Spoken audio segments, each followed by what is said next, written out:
You're listening to the Wise Women Podcast, Season 2, Episode 22. I'm your host, Alisha Wilford, founder of Yoke and Abundance, a creative leadership coaching business. This podcast is designed to inspire by introducing you to creative women living abundantly. I hope you'll savor Camilia's words of wisdom as much as I have.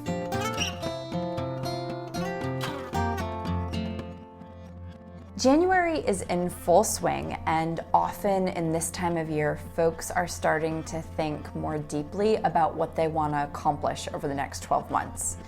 I am not saying that you have to do that now. I know a lot of people are also very weary this time of year of setting goals.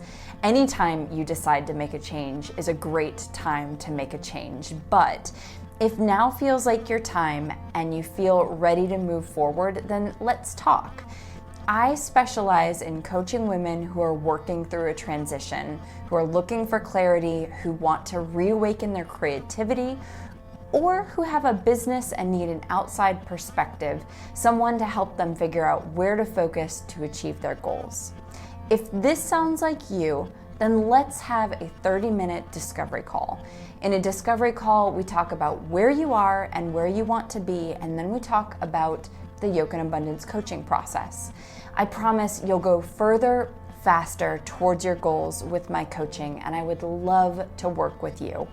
Visit www.yokeandabundance.com to schedule your free discovery call. Now, today's interview is a conversation with my friend, Camilia Majette, owner of Nailah Shea. Camilia is a successful business owner with lots of wisdom to share, but first, a word from our sponsor. This week's sponsor is Triad Local First, a nonprofit, membership-based organization in Greensboro, North Carolina with members throughout the Triad.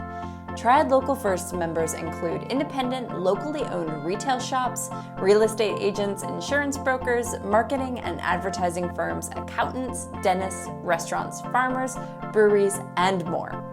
TLF's mission is a commitment to building a strong local economy and a vibrant, unique community. For more information on how to support local independent businesses throughout the year, visit www.triadlocalfirst.com.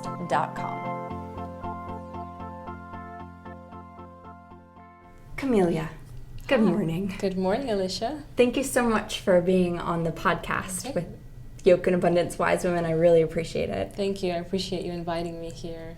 Yeah. Can you tell the listeners this morning a little bit about your background, what it is that you do and what brought you to where you are now? Okay. Well, my name is Camilia Majette, and I'm the founder and CEO of Nyla Shea. It's an all-natural shea butter-based beauty and body care product line. I'm a mother, I'm a wife, and I have 2 children. I started my business because of an awareness to the different toxins that are in some of the skincare items and body care items that we're using as a family. My children suffered from different allergies and different skin conditions that I wanted to be able to give them a holistic way of healing their bodies naturally. Yeah. Were you always interested in shea butters and soaps and lotions? Well, I've always been in tune with Mother Nature, I guess you would say. I grew up in a small rural town in North Carolina, northeast North Carolina, with a strong multicultural background.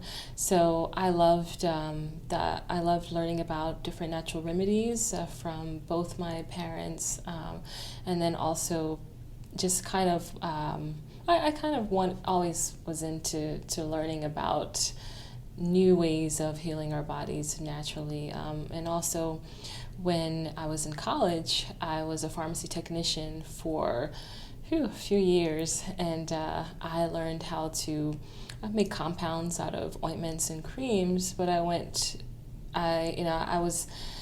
didn't like the fact that I was helping to dispense different steroid medications that could be harmful to your body. So I wanted a more holistic approach in that way. So yeah. And how old is your business now? It is 6 years old. Yep, 6 years, going on 7, I believe. Yeah, 7 and 7 next year. But for the last 4 years, almost 4 years, I've been working at my business full time. That's great. Thank you. Thanks. How many different product lines do you have within your business? Product lines? Well, I have one product line, but I have, one full product line and 3 different products. Yes, it does. Okay. Can you tell everyone listening about what those are? Okay, so I have an all-natural whipped Shea body butter. Which cream. I've tried. It's really fantastic. Thank you, thanks. It's something that you can use from head to toe. It's basically your all-natural go-to body butter. I use all certified organic ingredients too, and you can use it from head to toe. And I use fair trade shea butter, which is the fair trade deal is really important to me. And also soaps. So I have handcrafted soaps made out of, they're vegan friendly. I use sustainable palm, shea butter, olive oil, and coconut in those. So all skin loving oils and butters. And then an exfoliating sugar scrub too, made out of fair trade cane sugar, grapeseed oil, shea butter, and coconut. That's great. You gifted me some of the shea butter at the last panel, and my parents were here, and we were digging a hole, and doing some concrete work. Right. And it was cold, and my hands got dried and blistered. And at night, before I went to bed, I put on quite a bit, and it was like completely revitalized in the morning. So you saved me. Well, thank you. Thanks. Yeah, because the combination of the shea butter with a blend of the coconut is actually extra healing for your body. And so it's great for dry skin, cracked heels, cracked nails, cuticle repair. Yeah. I'm glad it helped you. It helped a lot. Yeah. Would you say that the most of your clients are women? Do you get a combination of men and women? Well, the majority of my clients are women, of course, but I do have some men that love to pamper themselves too every once in a while. Yeah. Especially probably the ones working outside like that. If they only knew how healing that was. Exactly. Yeah, definitely. And then also with the use of the exfoliating sugar scrub too, some men that work on cars a lot or just outside, they just want something that can help with their rough hands, and they like to use it on their hands in that way too. That makes sense. Yep. Do you make all of this yourself? Yes, I make all of my products myself. I actually, now I have my husband helping out a little bit too. Last year, I gifted him on Father's Day with it was a gift for, stuttering my words. No, you're fine. It was a master soap making class. So I wanted to learn a few more techniques, and then he also was just very intrigued with what I was doing. He's always wanting to help, and he loves the chemistry and mathematics side of the soap making process too.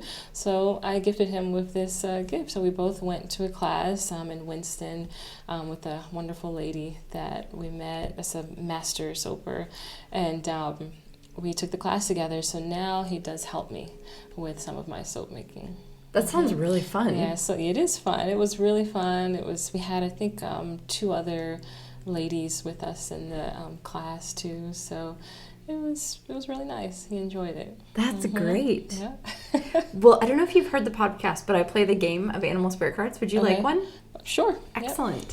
So I love these because I feel like it gives us a lens to look at where we are right now, and it's a fun little icebreaker for the podcast as well. So you have to tell me a little bit more about the animal spirit cards. I don't know much about it. So a woman named Kim Krantz created the deck, and I think she lives in like the Portland, Seattle area, and she does, it's earth, it's the 4 elements, and then spirit. And so she aligned the spirit cards with creatures that are not of this earth.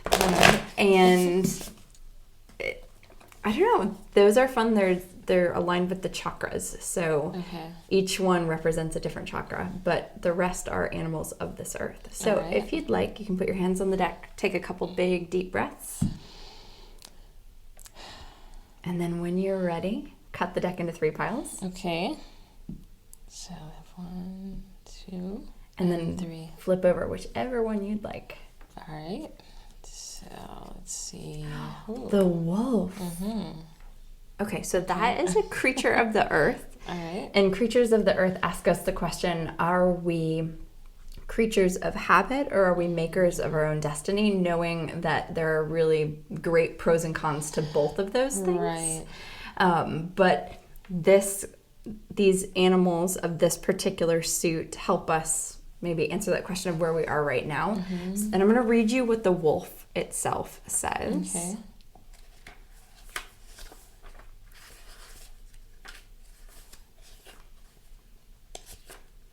Okay. Guardian of the family and tribe, activism and ritual. The wolf's mission is to uphold the well-being and longevity of the pack.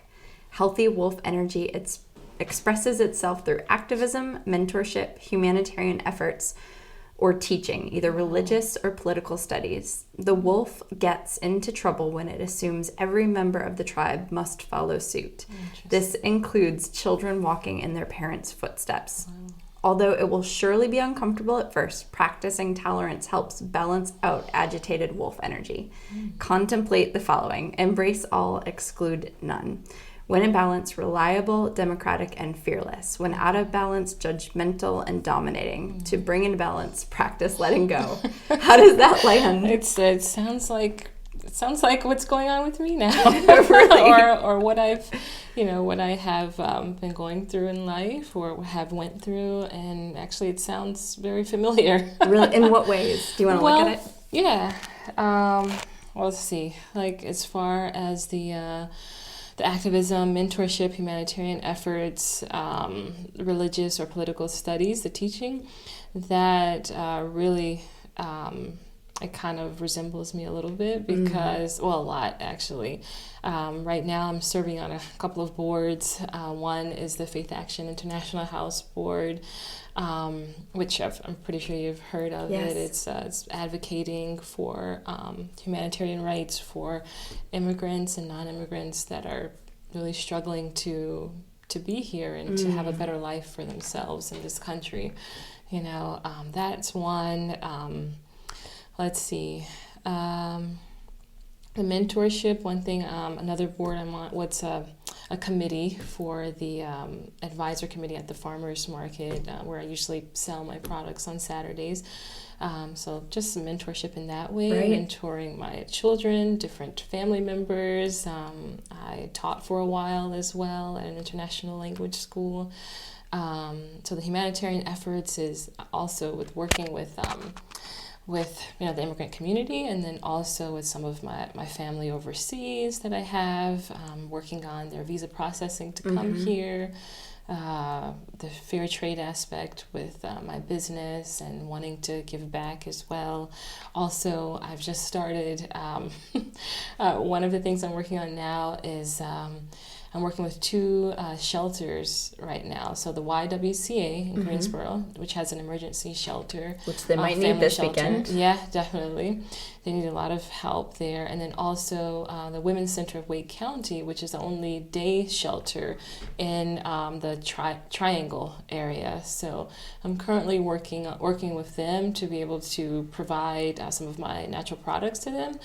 But also I'm giving them the products, but I'm teaching them about the health and wellness benefits of using natural products on your body. I mean, these are women and men, of course, going through a lot in their lives, and they still need to be able to, if they can, help to be able to take care of themselves in a way that, that's not harmful, and it's just like an outlet to them as well, because my plan is to have DIY classes with them, just some little outlets that they can enjoy.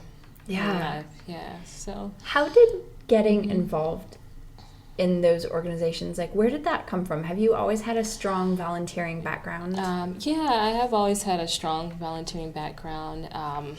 Just growing up with seeing what my father was doing, because he was in the Peace Corps. That's how he met my mother in Zanzibar, Tanzania, and he traveled up and down Africa and also the Middle East, doing some of the work that I saw a lot of the work that he was doing.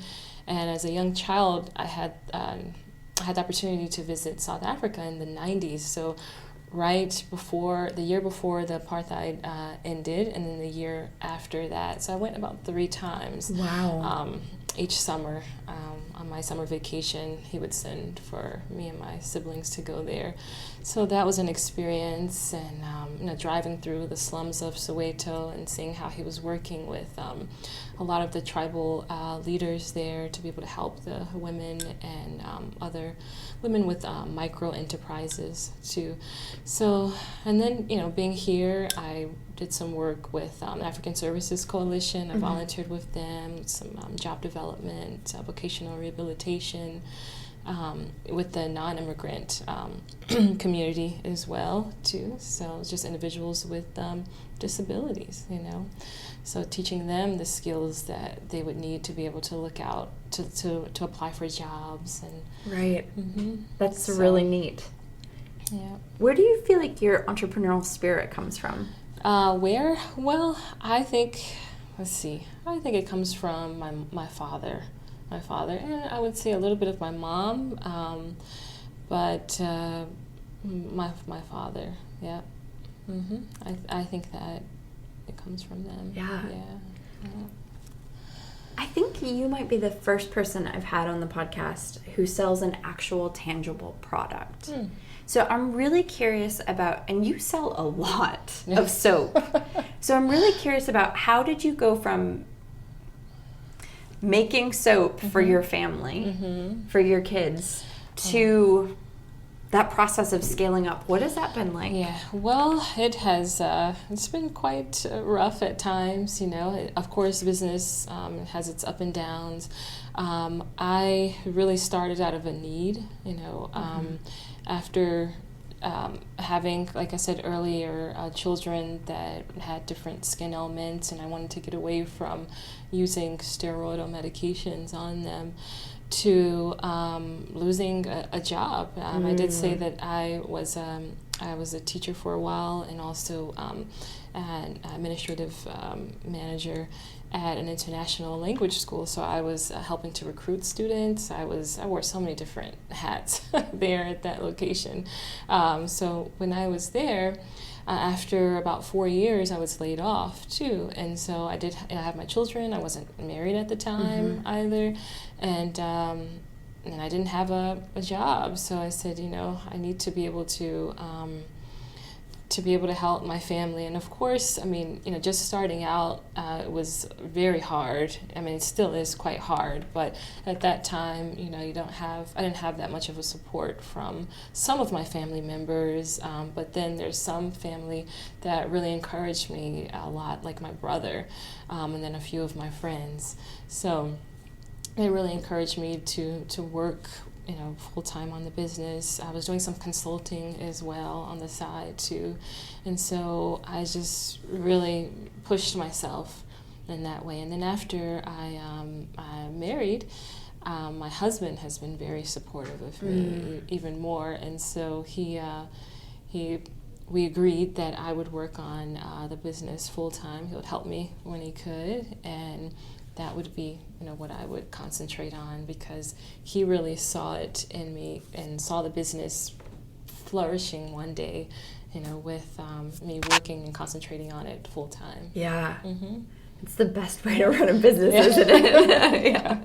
With that support, right? Absolutely. Yeah. That support and being able to focus. Yes. On one thing at a time. Yeah. So did you start literally in your kitchen? Yes. Yep. Okay, and then what's that process been like? Okay. So do you still? I still actually make some of my products in my kitchen, and I store in my home too. But I have an area where I'm able to designate. This is where all my products are. This is where the soaps are curing, and the products are going to stay until they're ready to move. I source some of my ingredients locally. I was able to find a printing company locally to work with, so that's very important to do the me. packaging.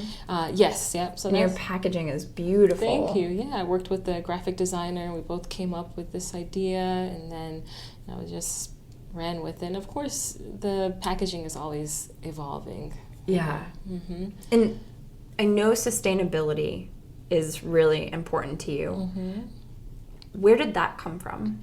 Well, because I'm just we're going back into the phrase of Mother Nature and wanting to be able to be sustainable in that way, being able to sustain ourselves, of course, our family, and helping others too. Going green, having that eco lifestyle is where it basically came from. Yeah, I love it. Being able to see people that are living on less than $1, when I traveled across the world, and just wanting to be able to utilize the tools that we have here in the States, that can help us to be able to live a more, nurturing life, and that makes sense. What's one project right now that you are really excited to be working on? Okay, well, I know when we first did a little our blog interview, I was saying that I was working with a few of my vendors that are working with me, that I wanted to work on cross-marketing with them. So I have about 5 different locations that I'm currently supplying, or I'm trying to cross-market with them. And another thing is, this is quite new, is what we just talked about a few minutes ago, is working with the shelters. So that's really a new project ongoing that has really gotten me motivated. I'm going to write a blog. I'm working on that now. Write a blog about it as well. But just giving back to these charities and trying to be able to help them, help the women and men in these situations, letting them know that it's not what, we may not have everything in life, or we may have gone through different changes in life, has some setbacks, but just that little bit of caring, or showing that we care, and having my customers involved in it as well, is really how the key. Can your customers get more involved in that? Well, they can get involved by purchasing. So specifically, I have these themed gift boxes right now for not just for the holidays, but I'll have them all year round. So the themed gift boxes, one is the Relax and Unwind box, and that's more of a lavender, calming, relaxing box. Then I have an exotic Zanzibar. So the Zanzibar box has the different Zanzibar scents, the Zanzibar shea butter, soaps and scrubs. It's more of a spicier type of box. And another one is a mint one, so invigorating mint and refreshing lemongrass. So by purchasing these boxes, I will donate one sample soap that I have, as well as a sample shea butter. And so these sizes are good for people that are constantly on the move. Right. So it's and it reduces waste as well. And so that's great. Yeah. Well, I love that you've brought your customers into that experience as well. Yes. Yeah. Because then it feels like a full circle experience. Thank you. Okay, so what's one thing that you've done recently that's been scary and taken courage, but you're really glad you've done? Okay.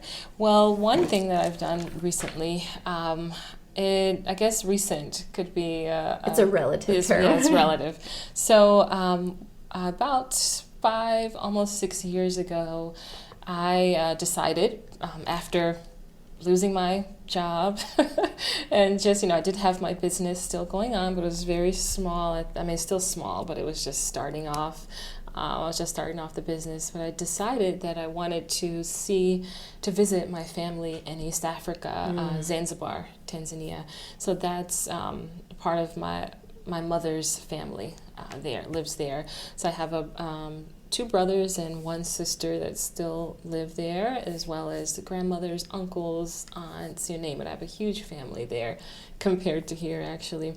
So the last time I visited their country was when I was around 6 years old. So I don't remember them. I've been able to talk with them, but I haven't had a chance to actually be there with them. My grandmother is getting old. I mean, she's around 77 now, but the life there is just very hard and difficult for them. People are making less than $1 a day if they have a job, So I said, I really want to go and visit my family. This would really make me feel good.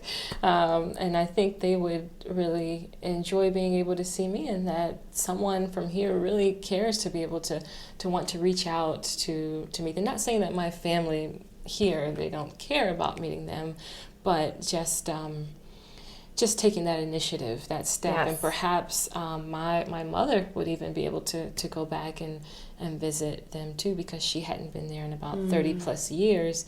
And that's another story. I think a lot of that has to do with some guilt and regret and things. But anyway, she's her own person.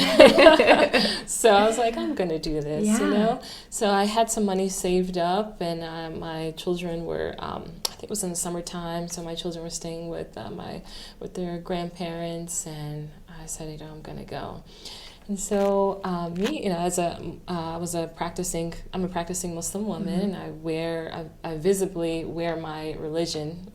So I had my hijab on. I was traveling, and normally, I shouldn't say normally, but culturally,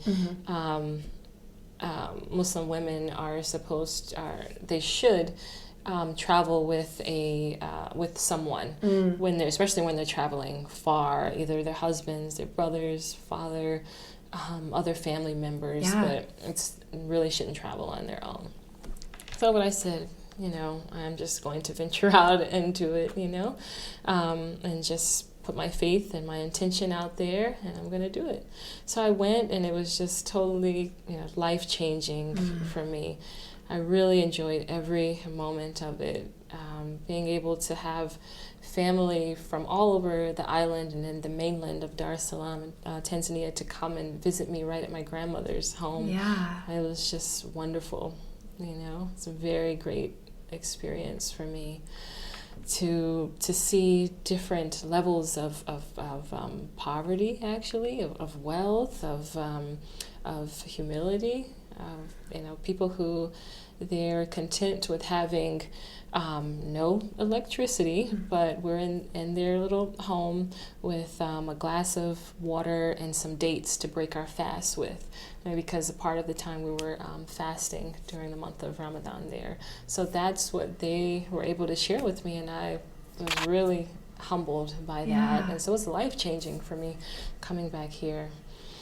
Was there a culture shock in coming home? Yes, there was a culture shock, sort of a culture shock. I really missed the food, and it was a culture shock by because I lived alone with my children in my own little apartment at the time, not having that sense of family or just more of a belonging, where everyone was able to help each other, so I was more alone, and that really shocked me a bit.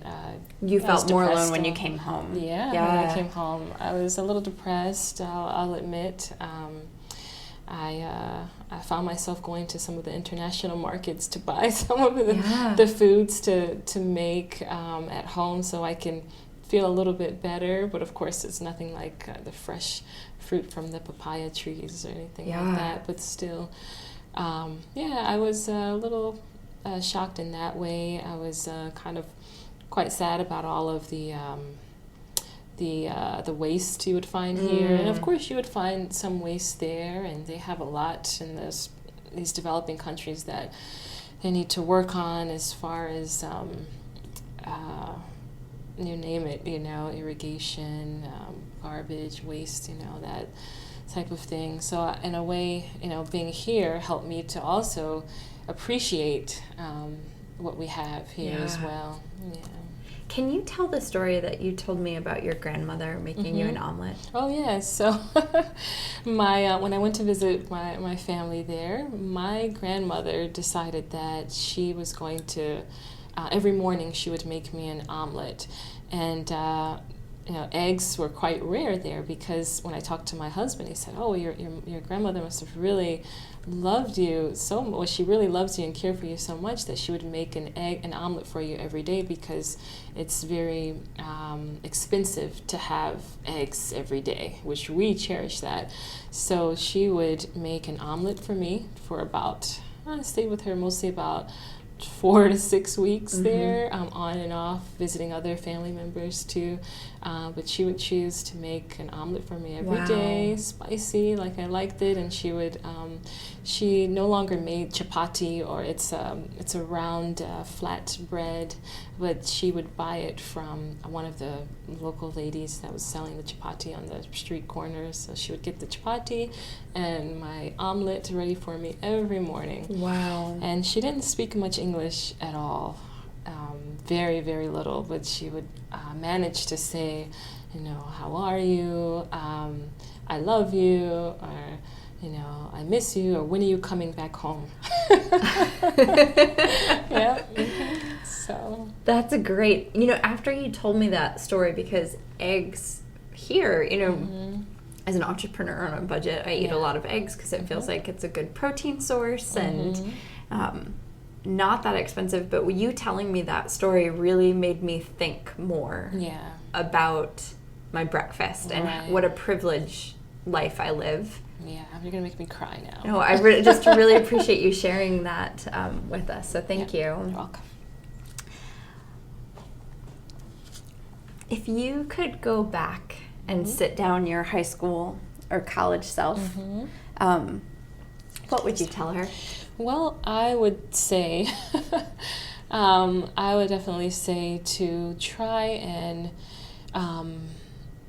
to not worry about these, to create goals for yourself, to have a plan, to work hard at it, to not let self-doubt or negativity really deter you from being the queen that you are, because I just feel like, we get this sometimes from even the people that we love the most, because they maybe, because they are perhaps they had this self-doubt in their lives when they were growing up. So when they kind of want, maybe they're not able to express it the way they feel to you as a child, or as a child, because they didn't have that in their lives. So, for you to not be able to let any type of self-doubt hurt you or affect you, and to just do what you're passionate about. And that's what I try and teach my children. No matter what you're doing or what you choose to do in life, make sure you're the best at it and you work hard at what you're doing. And then everything will flow after that. But you definitely have to have a plan. You have to prioritize it, and you'll be successful. Your kids are very lucky to get that advice from you. Yeah, thank you. Thanks. If they'll take it, I don't know, but hopefully they will. Well, your son comes with you to the farmer's market. Are both of you've got 2 children? Yeah, I have 2, Nyla and Nasir. Yeah. So are both of them very much a part of the business? They are. I think Nyla, well, both of them are more so. Because Nasir, my husband and I are really trying to get him out there a little bit more and just be able to explain the product. He's being able to do that a lot, and he's learning the POS system, the point of sale system, so he enjoys it. But I guess getting up at around 5:30 on a Saturday after you've worked so hard all week long in school. You know, he doesn't really care for that too much. Right. But it's instilling the values that we want him to have in the future, you know, later on in life. Yes. So he can tell his children that this is what I used to do and this is how, you know, I'm going to live my life later. Yeah. And Nyla too. Nyla, she's a girl, of course, and she's a couple years younger than the Sierra. So girls naturally, you know, they mature a bit faster than boys do, especially at that age. Hope no one takes offense. Yeah, I think back to grade school. Yeah, you know, so she enjoys it too. It's really helping to develop her, being able to speak to others without being afraid, and so it's helping to build her character and her self-esteem too. Yeah, that's so cool. Thank you. Is there a piece of advice or a motto that you feel like you live by? Well, one thing I would like to say is just to be able to have faith. So faith in yourself, faith in your higher power.